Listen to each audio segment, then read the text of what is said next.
that was a big bang. Speaking of which, at the end of the last lesson, we found that the universe expands. And the sensible question to then ask was, what happens if you rewind the clock? Well, if you rewind it a little bit, then all the matter gets a little bit closer together. But what happens if you take it to the extreme?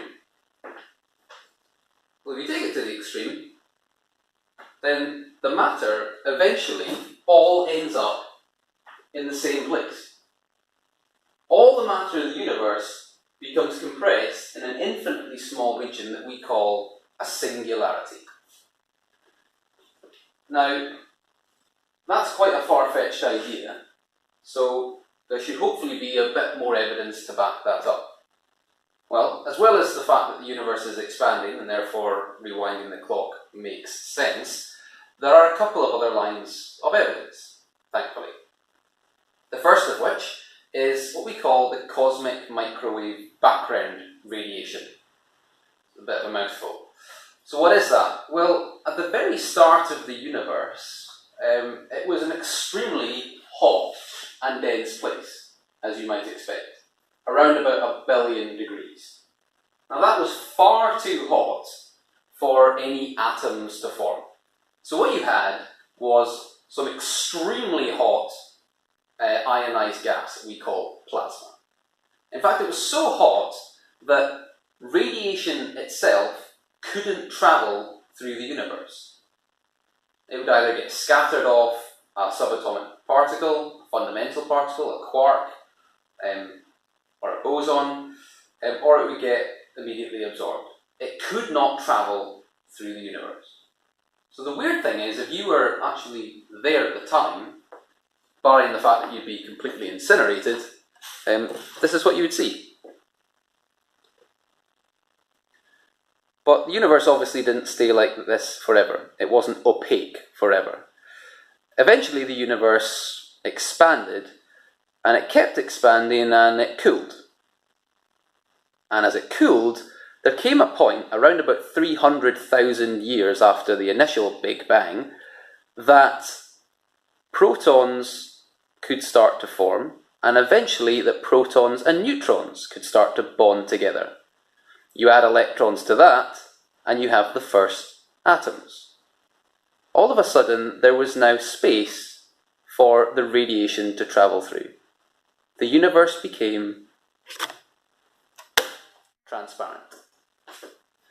Now, if this is true, we should be able to see signs of this radiation no matter where we go or where we look in the universe. And that radiation would originally have been extremely hot. It would have been gamma rays. But as it's gone through the universe, and the universe has expanded, that wavelength has been stretched. So if you imagine that this is the wavelength of the gamma rays that originally were released from the Big Bang, they've had to travel through an ever-expanding universe before they reach us. In fact, they've been shifted so much that they are now no longer gamma rays, but microwaves. Hence the cosmic microwave background. And in fact, two scientists called Penzias and Wilson were using their observatory at Bell Labs in the United States, and they found a reading everywhere they pointed their telescope. Now, they actually weren't familiar that people were looking for this radiation, so they thought it was actually a complete system error. They went as far as to scrape bird poo off the antenna to try and rectify the problem, but they couldn't.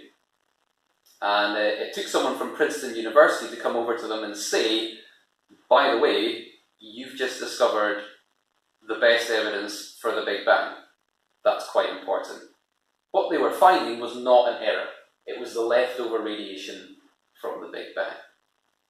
And the third line of evidence comes from the abundance of light elements in the universe. So, in the early phases, the universe cooled, and it cooled sufficiently to form hydrogen nuclei, and eventually hydrogen atoms. And these hydrogen nuclei as well were able to bond to create helium, which looks exactly like that under a microscope. That was a lie, I'm sorry, that's not true. So hydrogen and helium was, at the start at least, all there was, the only matter, or only atoms I should say, in the universe. And eventually, over time, as the universe has expanded to its current rate, stars have been fusing that hydrogen and helium into heavier elements.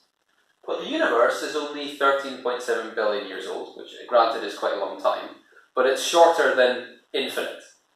So there hasn't been enough time to really put a major dent in the amount of hydrogen and helium in the universe. So it would make complete sense that there is an abundance of hydrogen and helium. If the Big Bang wasn't true, and the universe had always been here, then, well, you'd expect there to be far more heavier elements than light ones. Now, it's interesting to note that Sir Fred Hoyle, who's a very famous astronomer, actually coined the Big Bang theory in ridicule, because he thought that it was a stupid idea that all matter could originate at one point. He believed in the steady state universe, that it had always existed roughly as it is. But as you can see from the expanding universe, from the cosmic microwave background, and from the abundance of light elements, we have extremely good lines of evidence to support the fact that the Big Bang theory is correct. So, you know, with the greatest of respect, in your face, Sir Fred Hoyle.